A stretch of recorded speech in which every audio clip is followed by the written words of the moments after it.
어떻게 이번 주는 성과가 좀 좋으신가요? 저는 안타깝게도 네, 좋습니다. 아, 매주 좋대. 아니, 다른 분들은 조금 네. 힘든 주가 되고 있는 것 같아요. 네, 주식시장을 네. 봤을 때는. 근데 주식을 하나를 잘 찝어가지고 네. 그게 최근에 계속 좋아서. 네. 시장은 효율적입니까? 네, 효율적인데 네. 가끔 비효율이 나올 때를 잡아야죠. 그럼 그게 다시 효율화 될 때 그쵸. 그때 기회가 발생한다는 그럼요, 거죠? 그럼요.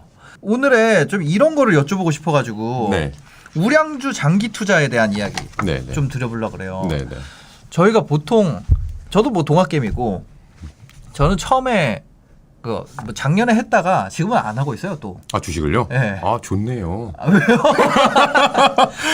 촉이 좋으시네요. 저 약간 그런 거 있는 것 같아요. 왜냐면 그때 저 뭐 삼성전자, 현대차 네. 이런 거 했거든요. 네, 네. 시총 상위에 있는 종목들을 그냥 쭉 분산해서 산 거예요. 음. 그러다가 현대차가 상한가를 가더라고요. 네, 거의. 네, 네. 네, 저번에 애플 네. 했을 때. 그래가지고 그게 한경 TV에서 나온 거예요 기사가. 제가 한경 TV 네, 출신이잖아요. 그렇죠. 이건 뭔가 아니다. 이 정도 급을 한경 보도본부에서 단독을 내? 이거 아니다 싶은 거예요. 그래요? 네. 말 실수를 했네. 지금 죄송합니다. 친정을 이렇게. 그래가지고 그날에 뭔가 느낌이 쎄한 거예요. 네. 그래서 다 팔았어요. 훌륭하십니다. 그냥 모든 것을 다. 예. 훌륭하십니다. 그때가 우리나라 코스피 고점이었던 것 같은데 거의. 그러고 나서 좀 더 오르긴 했는데 그 네. 다음 날도 현대차가 더 오르고 네, 네. 뭐 그러긴 했었는데 근데 뭐 잘했죠. 뭐. 대단하십니다. 그리고 사실 뭐 이유가 있어서 투자한 게 아니기 때문에 네, 네. 예, 이 다음은 어떻게 할 것인가에 대한 그것도 없었고. 네, 네. 그러면 사실 쉬는 네. 게 맞습니다. 네, 그 그래가지고. 장세랑 관계없이. 근데 여기 보니까 그런 게 있더라고요. 삼성전자도 망할 수 있다. 그럼요. 예, 뭐 비단 삼성전자가 망한다는 건 아니라, 아니지만. 예, 네. 그런 얘기가 있길래 그래서 저는 우량주 장기 투자에 대한 이야기 좀 네. 여쭤보고 싶은 거예요. 네. 이 책에 제가 적었는데 네. 그 10년 전 저도 이제 책을 적으려고 자료 조사를 좀 했을 거 아니에요? 네네. 그래서 보니까 10년 전에 코스피 1등부터 10등 하고 2020년에 1등부터 10등을 딱 봤어요. 네네. 근데 예를 들어서 네. 지금 삼성전자, 뭐 현대차, 뭐 셀트리온 이런 거를 주로 많이 사시잖아요. 우량주라고 생각하셔서. 그죠. 근데 그게 만약 10년 후에 어떻게 될까? 그게 궁금했던 거예요. 그래서 과거 10년 전을 봤더니 순위가 올라간 기업은 네. 단 하나 없어요. 10개 중에 하나도 없어요. 다른 거를 따라잡고 올라간 기업이 없다는 거예요. 없고 예. 유지된 거 3개, 예. 나머지 떨어졌거나 없어진 게 더 많아요. 10등 물론 상폐됐다는 게 아니고 네네네. 없어진 게 훨씬 많아요. 네. 예를 들어서 아까 잠깐 말씀하셨지만 포스코라는 네. 기업. 그렇죠. 기업은 포스코. 시총 2위까지 갔었어요. 우리나라. 맞아요. 제가 그 깡통을 차게 해줬던 네. 저의 첫 번째 그걸로 제 첫사랑이 깡통 차기가 쉽지 않았는데. 포스코인데 네. 저는 처음 주식 투자를 ELW로 했거든요. 요즘에는 그 ELW 하려면 뭐 이렇게 시험도 봐야 되더라고요. 맞아요. 전문 투자자 뭐 등록해야 된다고 그거 들었는데. 해야 되는데 그때는 뭐 대학생이든 뭐 애기든 뭐든 다 할 수 있었거든요. 네. ELW. 그래서 저는 ELW도 주식인 줄 알고 그냥 샀거든요. 없어지는지도 없어졌죠. 몰라요. 그거 몰랐어요. 저도 없어졌어요.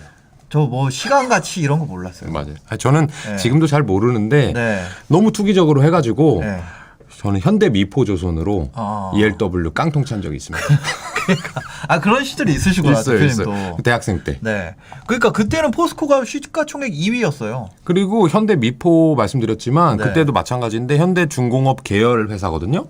그때 조선주들이 시총 10위 안에 쫙 포진해 있었어요. 근데 지금 네. 없어요.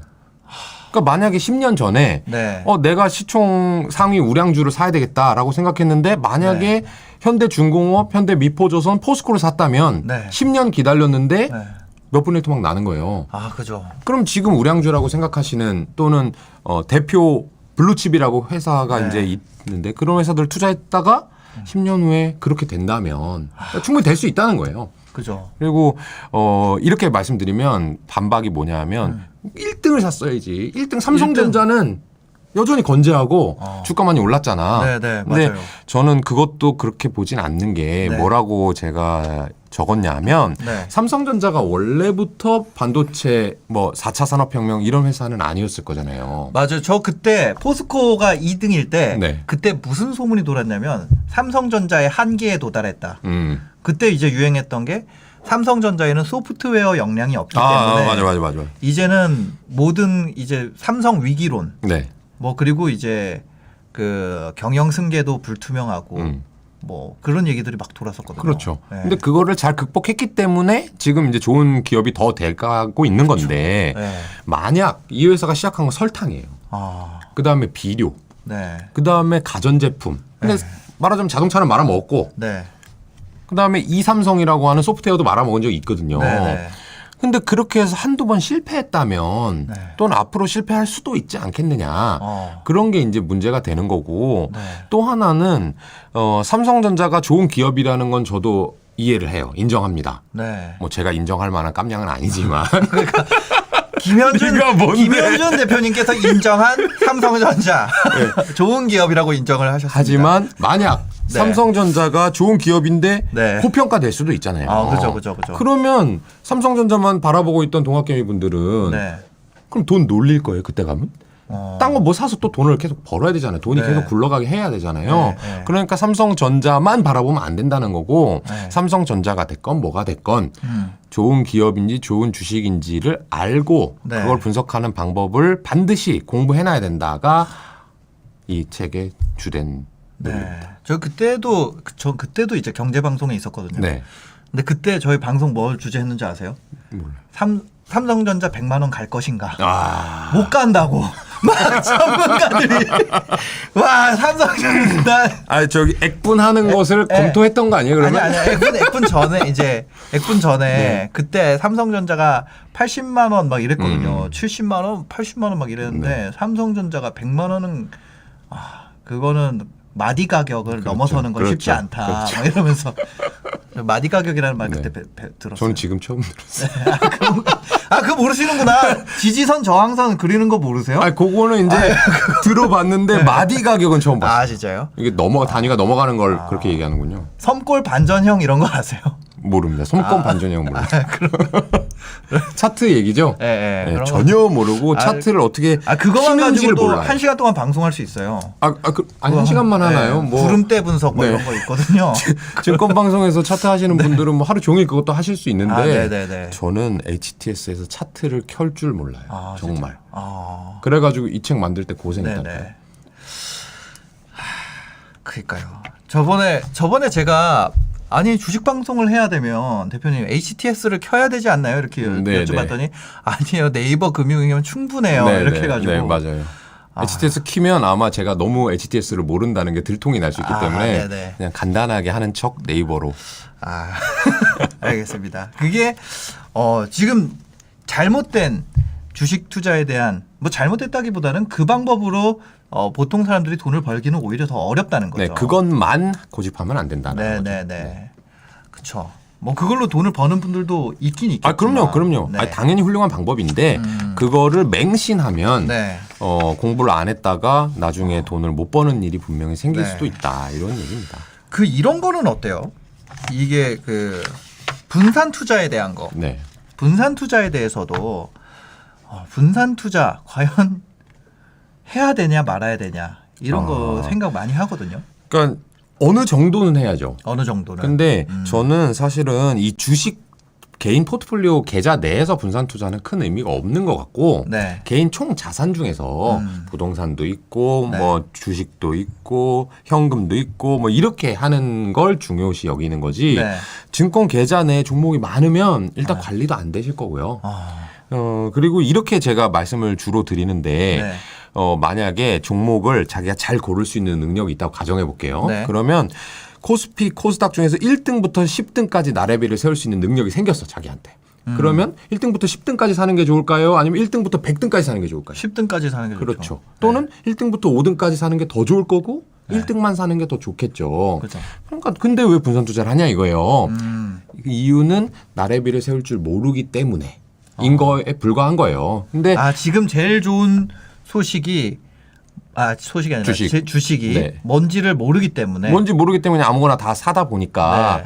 난잡해지는 계좌 그리고 관리도 다 안 되고 그러다 보니까 더 분석도 못 하겠고 네. 집중하기가 어려운 거죠. 똘똘한 수익 안 한 채를 좋아요. 해야 되는데 아 그럼요. 똘똘한 한 채를 해야 되는데 못난이만 여러 채가 부동산도 마찬가지예요. 똑같아요. 그러니까 이게 끝에 가면 다 만나게 돼 있는 거예요. 예를 들면 내가 100억이 있는데 네. 부동산을 하려는 사람이 네. 100억짜리 좋은 빌딩 하나 사는 게 네. 있고 1억짜리를 100채 사는 두 가지 방법 중에서 네. 만약에 100억짜리 한 채 사는 게 수익률이 높을 거라고 생각하면 네. 당연히 그거 살 거 아니에요. 그죠. 몰빵할 거 아니에요. 네, 네. 근데 왜 주식은 이렇게 나눠서 사느냐. 그러니까. 그럴 필요가 전혀 없어요. 부동산을 예를 들어서 내가 세종시랑 서울에 강남에 가지고 있다면 네. 세종시 걸 팔아야 되는데 그럼요. 지금 누구 아니 그냥 예를 든 거예요. 아니 네. 그래서 저는 그런 테레비 가끔 보면은 네, 잘하시는 것 같아요. 다큐 볼 때 부동산 다큐에서 네. 뭐 집문서 뭐 100장 가진 분, 200장 가진 네. 분 이런 얘기 하잖아요. 네. 그거 당연히 저보다 훌륭하신 분이고 돈도 훨씬 많겠지만 네. 그것보다 강남에 빌딩 한 채 가지신 아, 회장님들은 그쵸. 그냥 뭐, 하고 있겠죠. 그럼 뭐 네. 무겁게 들고 다니고. 그러니까 그러니까요. 네. 그렇게 생각하면은 참 우리가 당연히 상식적인 생각을 네. 할 텐데 그러니까 주식은 네. 그냥 샀다 팔았다 하는 것이라고 네. 생각하시고 네. 뭔가 부동산이나 내가 물건 구매하는 것처럼 네. 가치를 잘 계산해서 해야 되는데 네. 그런 걸 안 하다 보니까 네. 그런 것 같아요. 저 예전에 한 1,000만 원 정도 투자할 때 한 네. 40종목 정도 산 적이 가입 종목이 되나요? 한 주씩 하시면 40종목을 1,000만 원 가지고 그러면 했거든요. 그게 오르는지 떨어지는지도 뭐 있는지도 아니 까먹는 거 뭐냐면 이제 아니에요? 주식 방송을 하려고 네네. 주식 방송을 하려고 관심 종목으로 해놓으면 안 보니까 그래서 했는데 그 다른 분이랑 이제 인터뷰 할 때요. 네네. 다른 분이랑 하는데 제가 저 지금 주식 하는데 1,000만 원 가지고 이만큼 샀어요 이랬다니까 무슨 대학생 동아리도 이렇게 안 한다고. 맞아요. 네. 한 개인 투자분들은 네. 10종목 이내. 10종목 이내. 네. 10종목 이내. 혼자서 하실 네. 경우에. 그 정도로 백화점인데 망한 게 아니라 거의 ETF. 그렇죠. 뭐라 그래야 될까요? 그러니까 ETF 그냥 사는 게 조정을 낫죠. 하면 되죠. 예, 그 백화점인데 그럼요. 망했다 하시는 분들은 그 중에서 좋은 네. 거 골라가지고 이제 맛집 만드시면 되죠. 네. 어디 금융지주 지방에 BNK, 부산이나 대구, 네 대구 네네, DGB. 네 DGB 광고를 찍었었거든요. 네네. 그래서 DGB 사고 음. 뭐 현대차 광고 네. 찍어가지고 현대차 사고 네네. 이런 광고 찍은 데 거는 또 샀어요. 네네네. 거기서 이제 입금이 되잖아요. 네. 얼마 하면 네. 그럼 그거를 반은 이제 주식으로 제가 그냥 바꾼 거죠. 왜냐하면 제가 트렌디하니까. 네, 오를 것이다. 아니, 마케팅에 신경을 쓰네. 뭔가 네. 이쪽 분야에서 이 재테크 분야에서 그래도 트렌디하니까 네, 네. 트렌디한 좋죠. 광고 전략을 사용하는 것이 아닌가. 그렇죠. 그런 생각이 들어서 그렇죠. 네, 그래서 아마 나눠서 사다 그냥 보니까 가장 유명한 사람 고른 거예요. 그때 하여튼 그랬었죠. 그런 부자들은 분산 투자를 오히려 안 한다는 거예요. 그러면? 안 해요. 주식 쪽으로는 잘 안 합니다. 네. 한두 종목, 그러니까 네. 뭐 종목으로 한다기보다도 어느 펀드건 아니면 어떤 뭐 운용사, 자문사건 그런데 해가지고 네. 이게 묵직하게 묵직하게. 오히려 잘하는데 계속 밀어줘요. 계속 밀어주고 특히 뭐 대형주 하시는 분들도 많지만 그런 네. 것들을 한 뭐 두세 개 이런 거 해가지고 장기 투자하시는 분들도 많고요. 그분들은 이렇게 할 만한 시간도 없어요. 부자분들은 좀 다릅니다. 이 생체 리듬이. 그렇죠. 그러니까 결국 근데 그게 또 돈을 버는 그런 구조가 되는 것 같아요. 그러니까 부자분들 보면은 좀 약간 덜 예민한, 덜 민감한 그럼요. 그런 게 멘탈도 좋은 일이 있으나 안 좋은 일이 있으나 잘 유지하고. 맞아요. 그게 또 반대로 얘기하면 되게 둔감한 거거든요. 그렇죠. 와이프 속 터지는 타입. 근데 그게 돈 버는 체질인 거죠. 와이프 속 터지는 타입이 돈 잘 번다. 저도 와이프 속 터지게 하는 거는 진짜요? 대장인데. 근데 잘 터뜨리시는구나. 둔감해서 터지는 게 아니고 제가 되게 예민하거든요. 그래서 하도 뭐라고 해가지고 터지는데. 네, 알겠습니다. 이거 더 이상 저희 와이프 보고 있을 수 있기 때문에 네, 네. 더 이상 아무 얘기도 하지 않겠습니다. 네. 저는 민경아 사랑한다. 그리고 이거 네. 이게 되게 마지막으로 요거 하나 좀 여쭤보고 싶었어요. 아, 현대차 앞으로 어떻게 생각하세요? 고고님이 질문을 하셨네요. 저는 현대차뿐만 아니라 네. 전통적인 자동차 업체들 네. 좋게 생각해요. 진짜요? 왜냐하면 뭐 테슬라가 나쁘다라는 게 아니고 네. 향후에 전기차가 됐건 자율주행차가 됐건 테슬라가 1등으로 한다 가정하더라도 네. 모든 사람이 테슬라만 탈 수가 없어요. 그럼 나머지 회사들도 그런 차들을 만들어야 되는데 네. 아직 그렇게 사람들이 평가를 안 해요. 무조건 전기차 자율주행차 하면 테슬라 짱이고 네. 나머지 다 죽을 거야. 네. 근데 그런 일은 저는 안 일어날 거라고 보고 특히나 자동차를 만드는 데 있어서는 뭔가 네. 그런 핵심 기술도 중요하지만 네. 사람을 태웠을 때 정말 안전한가 네. 그리고 만들어 본 노하우 경험 이런 것이 저는 분명히 중요하다고 보기 때문에 네. 현대차도 그렇고 기아차도 그렇고 뭐 폭스바겐도 그렇고 도요다도 그렇고 잘 될 겁니다. 네. 지금보다는. 봉봉님께서 부자는 분산 투자 안 한다면 벤자민 그레이엄이나 워렌 버핏은 부자가 아닌가요? 사실 증권 분석을 감수하신 분이 네네네. 아니, 제가 정확히 알죠. 네, 벤자민 그레이엄이 쓴 증권 분석을 감수를 했죠. 네, 그렇죠. 네, 제가 정확히 아는데 네, 네. 벤자민 그레이엄은 한 30종목 한 걸로 유명해요. 네. 근데 이분의 특징은 뭐냐면 진짜 옛날이거든요. 이분이 1930년대 하신 분이기 때문에 네. 그때는 기업의 질 분석을 할 필요 없이 그냥 너무 싸게 회계 분석을 아무것도 안 한 널려 있는 주식들이 많아서 그런 걸 그냥 몽탱이로 사도 돈을 벌겠다라는 전략이셨고 네네. 그러고 나서 시간이 지나서 워렌 버핏 아저씨도 지금 나이가 많지만 네. 워렌 버핏이 제자거든요. 벤자민 그레이엄의. 네. 근데 제자인데 보니까 이제 아무렇게나 사서는 안 되겠다. 그래서 질 좋은 기업을 사자라고 된 거예요. 워렌 버핏은 매우 집중 투자입니다. 네. 워렌 버핏이 지금 제가 알기로 100조에서 200조 사이를 갖고 있거든요. 네. 약간 현타 오는데. 그럼 워렌 버핏이라고 하면 안 되죠. 워렌 버핏님께서. 워렌 버핏님께서 네, 오마의 현인. 네. 근데 그거의 20% 정도가 애플이에요. 한 주식. 그래서 한 상장 종목에. 주식은 200조를 하는데 그분이 네. 종목을 한 30개밖에 안 갖고 있어요. 그 정도면 여러분들 입장에서는 상당한 집중 투자가 되는 거죠. 200조면은 한 종목을 살 수가 살 수가 없잖아요. 없어요. 그러니까 애플을 사면 네. 애플을 인수해야 돼요. 실제로 그러니까. 지금 애플의 최대 주주이기도 하고요. 네. 버핏이 그렇기 때문에 그 정도면 집중 투자를 하고 계신 거고 네. 저는 이제 800억. 여러분들은 뭐 8억. 네. 근데 저는 800억인데 15종목. 여러분들은 8억이니까 한 7종목만 하세요. 네. 그렇다고 합니다. 네. 네. 200조 애플 40조 분산 투자. 네. 하여튼 그리고 이런 거는 어때요?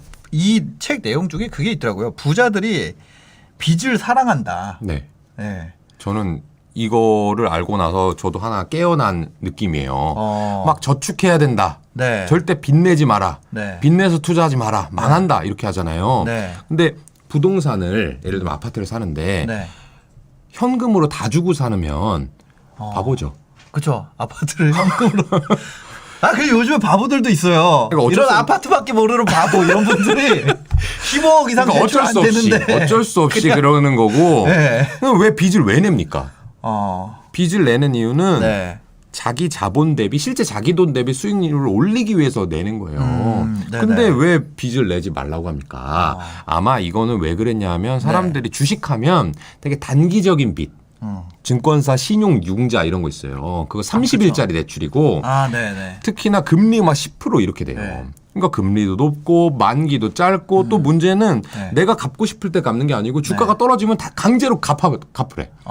그러면 제가 여기 좋은 빚이라고 전제한 세 가지 조건에 다 안 맞는 거예요. 좋은 빚의 조건이 있나요? 만기가 길고 만기. 그다음에 네. 이자가 싸고 네. 이자라고 하는 건 내가 충분히 벌 수 있는 만큼의 수익보다 내가 주식으로 더블 벌겠지 이런 게 아니라 네. 뭐 임차료 뭐 이런 걸로 한 3% 4% 나오는데 그거보다 싼 거. 그다음에 세 번째는 내가 원할 때 상환할 수 있는 거. 원할 때. 예를 들면 부동산 같은 경우는 아주 급격한 하락이 있으면 그런 일이 있지만 네. 일반적으로는 아파트에서 빚을 내서 샀는데 네. 아파트 값 떨어졌다고 해서 은행에서 와가지고 갚으세요. 이런 잘 안 한단 말이에요. 네네. 근데 주식과 관련된 대출은 그런 게 많아요. 그런 것들이 매우 나쁜 빚이고 그래서 제가 주식을 하실 때는 네. 부동산 담보로 대출을 하시다든지 아니면 공무원 뭐 이런 분들은 신용대출도 사실은 되게 만기가 긴 거예요. 네네네. 그런 대출을 이용해서 투자를 하시면 좋다라는 거고 제가 그런 에피소드를 하나 책에 써놨는데 뭐냐면 네. 저는 이제 부자를 많이 만나잖아요. 저희 고객이 다 부자니까. 네. 그러면 운용 자금이나 수수료를 그 자리에서 이제 모바일로 이체해 주시는 경우가 꽤 계세요. 그럼 이제 저도 이제 그냥 개인이니까 궁금하단 말이에요. 그럼 네. 이렇게 쓱 봐요. 이 사람이 이체를 할 때. 근데 그러면 거기에 뭐 5억, 10억, 100억 이런 건 많습니다. 그래서 그건 별로 놀랍지도 않아요, 요새는. 네. 근데 그럴 때 놀라운 게 뭐냐면 30억 딱 찍혀 있는데 계좌에 네. 앞에 마이너스. 그럼 그 사람 마통이 30억인 거예요. 그러면 최소한 한 100억이 그 뒤에 더 있다는 거고 네. 정말 큰 부자라는 거잖아요. 네. 그런 걸 보면서 이 사람들은 당연히 빚을 쓰고 있고 제 부인도 하는 얘기인데 네. 빚을 갚지 않을 각오로 죽을 때까지 나는 은행 돈으로 계속해서 내 돈을 굴리기만 해야지라는 마인드로 사시는 분들이 부자거든요. 그래서 반드시 특히나 요새는 금리도 낮고 네. 투자할 수 있는 자산들이 희소해지다 보니까 좋은 건수를 잡았을 때 많은 금액을 투자해야 돼요. 그게 네. 내 돈이든 은행 돈이든. 그래서 빚내서 투자하지 마라라고 하는 거는 좀 너무 고지고대로만 받아들이면 네, 네. 여러분들이 부자가 못 됩니다. 근데 빚에 대한 공포가 있잖아요. 사람들이. 공포가 있죠. 예. 근데 이게 근데 내가 그걸 이겨내야 돼요. 상환을 못 할까봐 네. 아니면 내 상황이 지금은 다 갚을 수 있다고 생각을 하는데 네.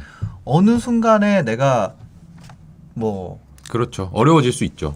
예, 그럴 수 있잖아요. 이제 그런 거 때문에 못 하는 것 같은데. 그거를 당연히 생각해서 해야 되는 거고 네. 제가 여기서 빚내서 투자하라고 했다 가지고 네네. 가진 돈 없는 돈 다 끌어다가 이제 주식에 투자하라는 게 절대 아닙니다. 미수몰빵 하라는 건 아니죠. 미수몰빵 절대 안 되고 신용융자 절대 안 되고 네. 주식 담보대출 절대 안 돼요. 네. 그런 거 말고 정말 좋은 빚이고 제가 이 책에도 그대로 써놨습니다. 지금 네. 월급 나오는 게 계속 나올 거라고 생각하지 마라. 네네. 제가 창업하고 나서 지금이야 돈 벌고 있지만 초반에 월급 잘 못 받을 때는 네. 6개월 만에 마통 그냥 상환하라고 은행에서 연락이 와요. 직장 바꾸자마자. 네. 근데 지금 사람들 아마 마통이 되게 자기 돈처럼 주식이나 부동산에 넣으신 분들 많을 거예요. 그쵸, 근데 그쵸. 내가 그 회사를 계속해서 다닐 수 있다? 네. 또는 내가 건강해서 계속해서 돈을 별로 안 쓰고 모을 수 있다라고 가정하시는 것 자체가 네. 본인에 대해서 객관화가 좀 잘 안 되시는 분들인 거고 실제로는 자기에 대해서 재무 설계를 확실히 하신 분들은 네. 정말 안전한 빚을 이용해 가지고 네. 최종 수익률을 더 높이는 거죠.